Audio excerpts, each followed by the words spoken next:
Brussels has threatened legal action against 6 member states for their strict border rules against COVID-19, with Germany leading a fight against the measures. Brussels and the EU Commission have said Belgium, Germany, Denmark, Hungary, Finland and Sweden have put rules on their borders that are too restrictive. The Commission warned that countries have until next week to provide a good reason for the coronavirus measures or face having to lift them. Brussels has warned it wished to adopt a coordinated approach with regards to COVID-19, but is it unlikely to win against the unilateral moves as the issues of freedom of movement and tackling the pandemic begin to clash. Brussels sent letters to the 6 countries ahead of their meeting last week telling them to give good reasons for border closures. They are worried the closed borders will disrupt trade and harms the key tenet of the EU, freedom of movement. However, Germany's European Affairs Minister Michael Roth bit back and agreed that while his country's measures are affecting movement and trade, the people's health comes first.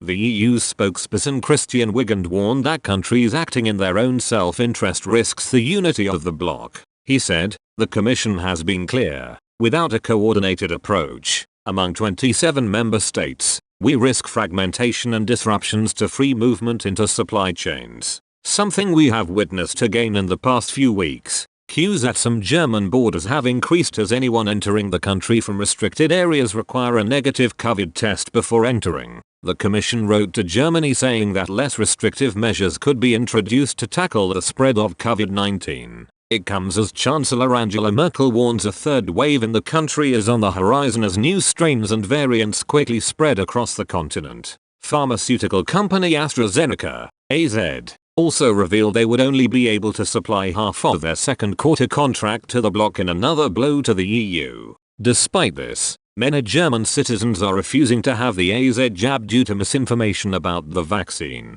Over 1.4 million doses have been rejected and now sit in German stockpiles. The bloc is also split regarding vaccine passports and international travel restrictions. Greece and Austria, who both rely heavily on tourism, have pushed other member states to adopt the documents as a way to reopen the tourism sector. However, opposition from France means talks have now slowed, with many warning Europe may once again fall behind in tackling the pandemic.